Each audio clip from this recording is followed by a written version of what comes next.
Welcome to my physics class. आज के class में हम लोग 11 फिजिक्स का एक इम्पॉर्टेंट टॉपिक होता है घर्षण, फ्रिक्शन। उस चैप्टर में रिलेटेड एक इम्पॉर्टेंट टॉपिक देखेंगे हम लोग, घर्षण कोण एवं विराम कोण। तो पहले हम लोग देख लेते हैं घर्षण कोण क्या होता है और उसको सूत्र के रूप में किस प्रकार से व्यक्त कर सकते हैं। तो देखिए यहाँ पर घर्षण कोण के लिए देखते हैं। सबसे पहले एक एम द्रव्यमान का कोई वस्तु या गुटका होता है जो एक क्षैतिज समतल पर इस प्रकार से सीमांत संतुलन की स्थिति में रखा गया है। सीमांत संतुलन क्या होता है? जब यह वस्तु जो है वह ठीक आगे बढ़ने की स्थिति में होता है, ठीक है, लेकिन वह संतुलित अवस्था में रहेगा, आगे नहीं बढ़ पाएगा, ठीक आगे बढ़ने की स्थिति में होता है, उसे सीमांत संतुलन की स्थिति कहा जाता है। ठीक है, तो अब इस एम द्रव्यमान का वस्तु जो है वह एक क्षैतिज समतल पर सीमांत संतुलन की स्थिति पर होता है। तो उस पर कुल कितने बल कार्य करते हैं हम लोग देख लेते हैं।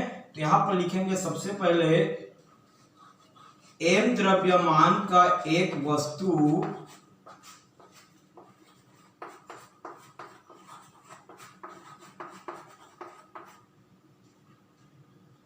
क्षैतिज समतल पर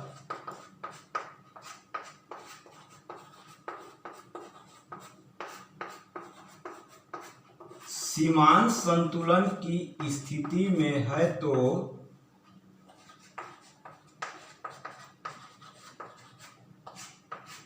सीमांत संतुलन की स्थिति में है तो इस वस्तु पर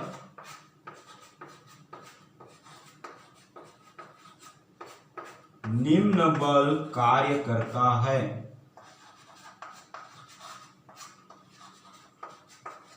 और यह बल कौन कौन से है देख लेते हैं। तो ध्यान से देखिए, सबसे पहला बल होता है ये जो एम द्रव्यमान का एक वस्तु या गुटका है वह क्षैतिज समतल के नीचे अपनी भार के कारण एक बल लगाएगा। भार यानी नीचे की ओर लगने वाला बल, द्रव्यमान गुणित गुरुत्वीय त्वरण जी। तो यहां पर लिखेंगे उस वस्तु का भार, इस पर वस्तु पर कार्य करने वाला पहला बल होता है वस्तु का भार mg। और यह बल किधर काम कर रहा है? नीचे की ओर। यहां पर हम लोग लिख लेते हैं नीचे की ओर।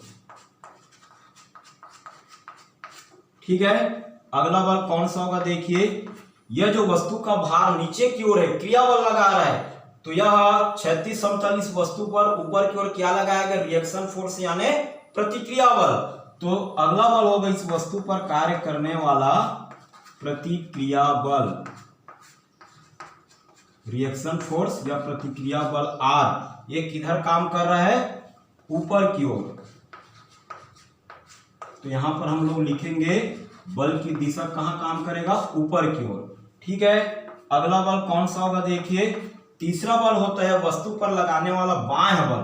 ठीक है, जब वस्तु पर बाह्य बल लगाएंगे तो पीछे की ओर अर्थात दाएं पक्ष में, अगर दाएं साइड में हम लोग बाह्य बल F लगाएंगे तो घर्षण के कारण इस वस्तु और क्षैतिज समतल के संपर्क सतह के मध्य एक गति विरोधी बल कार्य करता है जिसको घर्षण बल कहते हैं। और चूंकि यह सीमांत संतुलन की स्थिति में होता है, अतः यहाँ पर जो घर्षण बल कार्य करता है उसको सीमांत घर्षण बल कहा जाता है।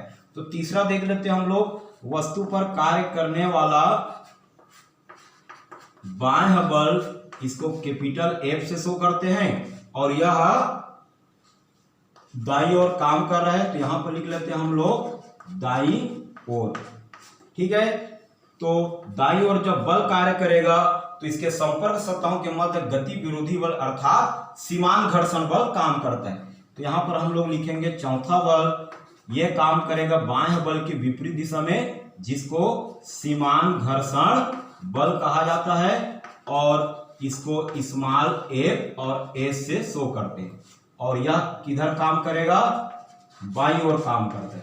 तो इस प्रकार से देखते हैं कि कोई एक वस्तु या गुटका जो है एक क्षैतिज समतल सतह पर सीमांत संतुलन की स्थिति पर होता है तो इस प्रकार से इस पर निम्न 4 बल कार्य करते हैं। अब देखिए इसमें यह आपका सीमांत घर्षण बल Fs और यह अभिलंब प्रतिक्रिया R जो ऊपर काम कर रहा है, इन दोनों बलों का परिणामी खींच लेते हैं हम लोग। तो इस प्रकार से देखिए एक परिणामी खींचना है, तो परिणामी के लिए क्या करते हैं, देखिए ये जो आपका मध्य बिंदु जहां पे गुटका रखा गया है उसको O ले लेते हैं और ये क्षैतिज समतल सतह OA, इसके समांतर एक रेखा खींचेंगे, इसको ले लेते हैं C। इसी प्रकार से अभिलंब प्रतिक्रिया ऊपर की ओर कार्य कर रहा है, उसके समांतर एक रेखा खींचेंगे, ठीक है। तो इस प्रकार से यह जो है समांतर रेखा खींचने पर यहां पर एक समांतर चतुर्भुज का निर्माण होता है, ठीक है। तो इस प्रकार से देखिए समांतर चतुर्भुज का एक निर्माण होगा, इसमें अभिलंब प्रतिक्रिया और सीमांत घर्षण बल के परिणामी OC परिणामी हो गया, और यह अभिलंब प्रतिक्रिया के मध्य एक कोण बनता है जिसे लैम्डा से दर्शाते हैं, और यही कोण जो है आपका कहलाता है घर्षण कोण। क्लियर। तो घर्षण कोण क्या है, इसका अगर परिभाषा लिखना है तो क्या लिखेंगे, जब कोई वस्तु सीमांत संतुलन की स्थिति में होता है तो इस स्थिति में उस वस्तु पर कार्य करने वाला सीमांत घर्षण बल और अभिलंब प्रतिक्रिया के परिणामी और अभिलंब प्रतिक्रिया के मध्य बनने वाले कोण को घर्षण कोण कहते हैं और इसे लैम्डा से दर्शाते हैं। अर्थात घर्षण कोण का मान क्या होगा, देखिए यहां पे तो हम लोग लिखेंगे घर्षण कोण, ये हो जाएगा आपका देखिए BOC, तो ये हो जाएगा घर्षण कोण BOC और इसका मान कितना दिया है, लैम्डा दिया है, ठीक है इतना। तो अब देखिए घर्षण कोण के मान को अगर सूत्र के रूप में दर्शाना है तो इसके लिए हम लोग एक त्रिभुज ले लेते हैं, ये आपका 90 डिग्री है, देखिए तो आपका एक समकोण त्रिभुज प्राप्त होगा OBC, जिसमें 90 अंश की सामने की भुजा OC कर्ण हो जाएगा, ये आपका BC क्या हो जाएगा, न्यून कोण की सामने की भुजा लंब BC, और ये OB क्या हो जाएगा, आधार। तो देखिए यहाँ पर ये FS है तो इसकी समांतर ये भी कितना हो जाएगा FS, और ये R लंब और आधार दिया है, तो लैम्डा का मान निकालना है, तो लंब और आधार के लिए हम लोग किसका प्रयोग करते हैं, tan का। तो घर्षण कोण की स्पर्शज्या tan लैम्डा बराबर क्या होता है, लंब अपान आधार, तो लंब हो जाएगा ये BC और आधार कितना होगा OB। क्लियर इतना। तो देखिए क्या प्राप्त होगा अपने को, tan lambda is equal to BC, तो BC का वैल्यू कितना है FS और अपान OB, तो OB का वैल्यू कितना है R। इसको अभी हम लोग ले लेते हैं इक्वेशन फर्स्ट। क्लियर। अब अपने को पता है, देखिए यहाँ पर सीमांत घर्षण बल, चूंकि यहाँ पे देखिए सीमांत घर्षण बल Fs वह अभिलंब प्रतिक्रिया R की क्या होता है, अनुक्रमानुपाती होता है। अर्थात सीमांत घर्षण बल जो है, अगर अभिलंब प्रतिक्रिया R जितना अधिक लगेगा सीमांत घर्षण बल का मान उतना ही अधिक होगा, अर्थात दोनों एक दूसरे के क्या होते हैं, अनुक्रमानुपाती। अब इस अनुक्रमानुपाती को तोड़ने के लिए एक अचर राशि लेते हैं, वो अचर राशि लिया जाता है यहाँ μs और इधर R, जो μs है उसको सीमांत घर्षण गुणांक कहा जाता है, ठीक है। तो यहाँ पर क्या मिलेगा, देखिए μs is equal to R इधर नीचे आ जाएगा, तो Fs अपान R, अर्थात सीमांत घर्षण गुणांक, यहां पर मैं लिख दे रहा हूं सीमांत घर्षण गुणांक μs,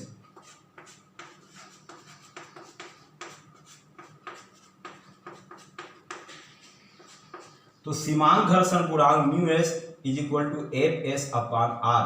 तो इस वैल्यू को अपन कहां रख लेते हैं, समीकरण 1 में। तो यहां पर लिखेंगे समीकरण 1 में रखने पर, ठीक है इतना।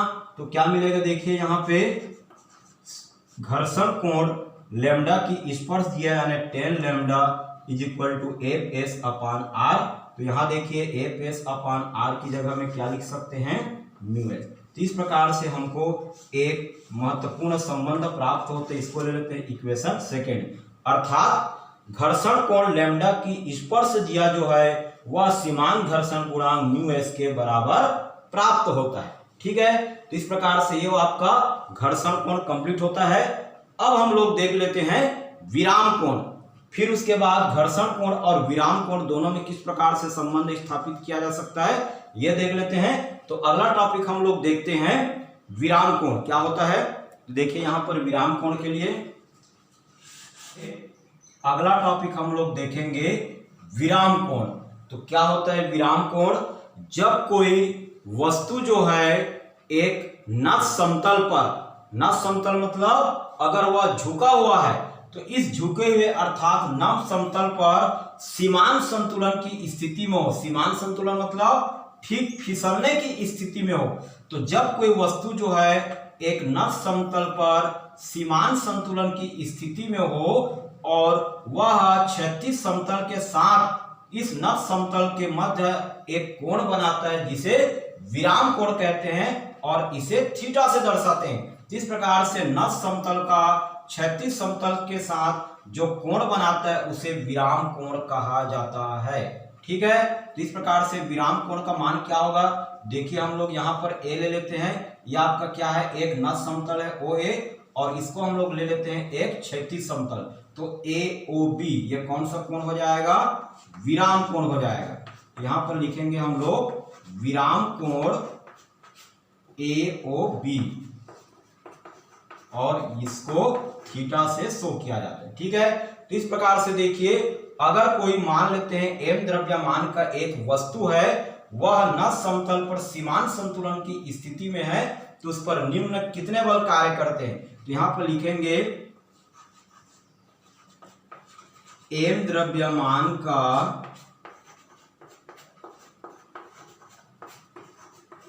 एक वस्तु न समतल यानी झुके हुए न समतल पर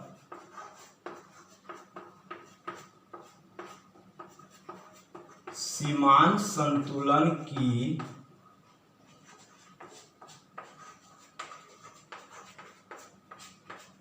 स्थिति में है तो इस पर निम्न बल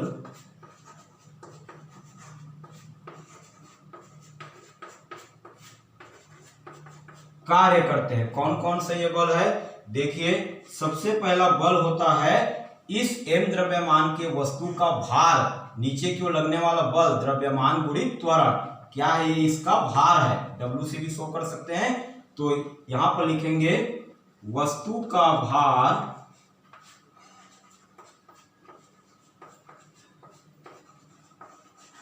mg और ये किधर काम कर रहा है? नीचे की ओर।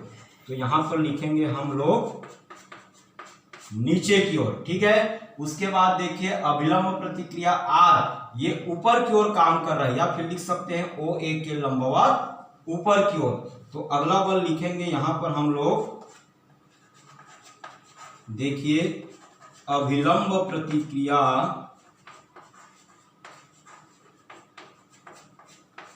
R। ठीक है, वस्तु का भार जो है नीचे की ओर क्रिया बल लगा रहा है तो यह न समतल जो है इस एम द्रव्यमान के वस्तु पर ऊपर की ओर न्यूटन के गति के तृतीय नियम से क्या लगाएगा? प्रतिक्रिया बल। तो अभिलंब प्रतिक्रिया R ये क्या होगा? न समतल ओ ए के लंबवत लगेगा और किधर लगेगा? ऊपर की ओर। तो यहां पर हम लोग लिखेंगे ऊपर की ओर। क्लियर इतना?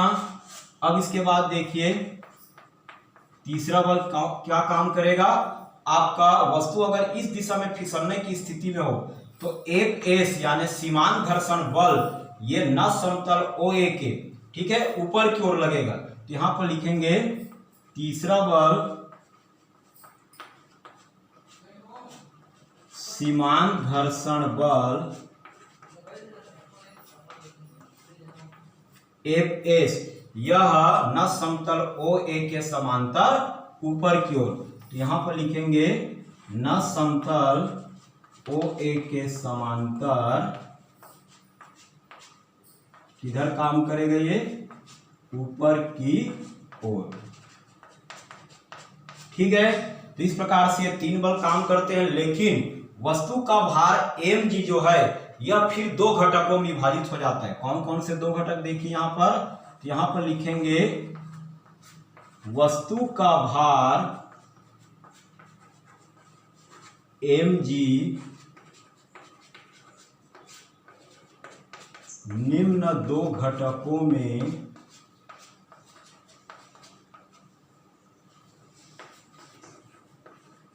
विभाजित हो जाता है। कौन कौन सा वह दो घटक है देख लेते हैं। पहला घटक होता है, देखिए यहां पे पहला घटक क्या होता है, mg sin थीटा। ये mg sin थीटा क्या होता है, देखिए यह बल कार्य करता है आपका सीमांत घर्षण बल Fs के विपरीत दिशा में। ठीक है, तो पहला घटक यहां पर लिखेंगे mg sin थीटा। ये किधर काम करेगा, आपका सीमांत घर्षण बल Fs के विपरीत दिशा में।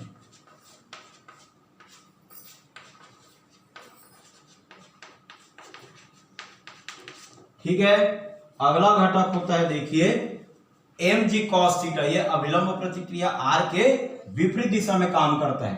तो अगला घटक लिखेंगे mg cos थीटा, यह अभिलंब प्रतिक्रिया r के विपरीत दिशा में।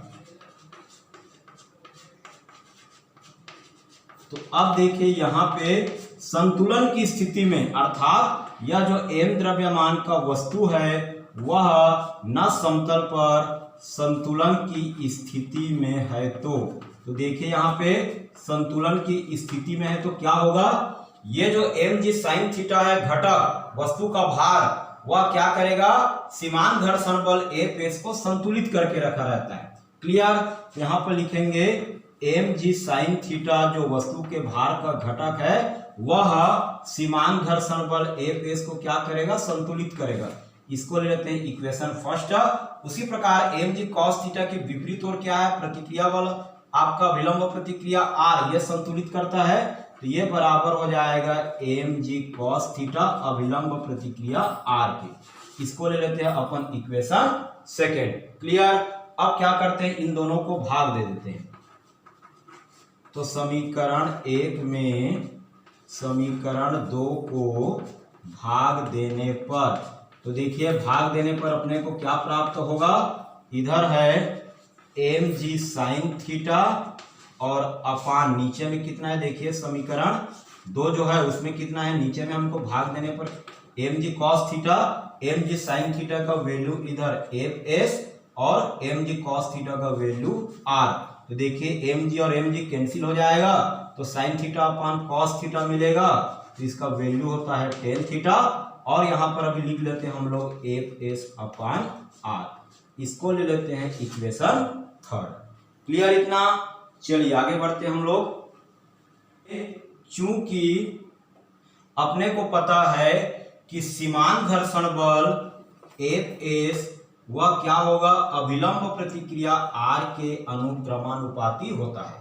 अब इसको एक कांस्टेंट से तोड़ते हैं, वह कांस्टेंट होता है सीमांत घर्षण गुणांक म्यू एस।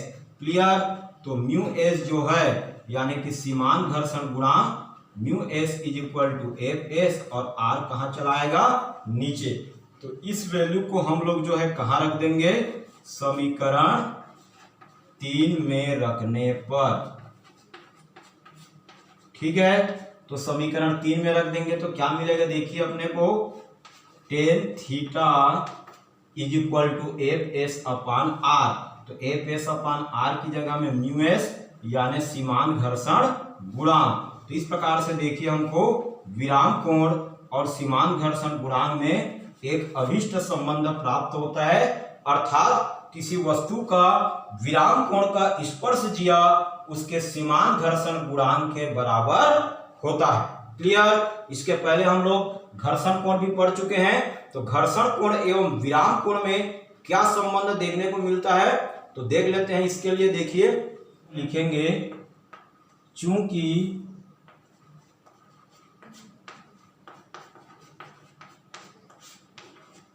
हम जानते हैं घर्षण कोण से, क्या देख चुके हैं, घर्षण कोण की स्पर्श जिया tan lambda is equal to सीमांत घर्षण गुणांक। क्लियर इतना।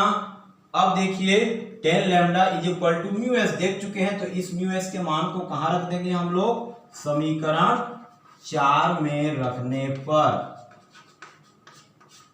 तो क्या प्राप्त होगा समीकरण 4 में, देखिए इधर दिया है tan theta is equal to mu S, तो म्यू एस के वैल्यू क्या है, देखिए यहाँ आपका घर्षण कोण लैम्डा का स्पर्शजीय, दोनों की तुलना करेंगे तो theta is equal to lambda. अर्थात कि क्या पता चला कि किसी वस्तु का विराम कोण उसके घर्षण कोण के आंकिक मान के बराबर होता है, अर्थात दोनों का वैल्यू एक समान प्राप्त होता है। तो इस प्रकार से आज के क्लास में हम लोगों ने घर्षण कोण क्या होता है, उसका संबंध किस प्रकार से प्राप्त करते हैं, विराम कोण क्या होता है इसकी परिभाषा, और सीमांत घर्षण गुणांक से वो किस प्रकार से संबंधित रहता है, तथा विराम कोण एवं घर्षण कोण दोनों में क्या संबंध होता है, आज के क्लास में हम लोगों ने देख लिया। तो इसी प्रकार से फिजिक्स के और भी नॉलेज के लिए मेरे YouTube क्लास को इसी प्रकार से देखते रहिए। Thank you. All physics students, please like, comment, share and subscribe and press the bell icon जिससे आपको वीडियो का नोटिफिकेशन सबसे पहले मिल सके। Thank you for watching our video.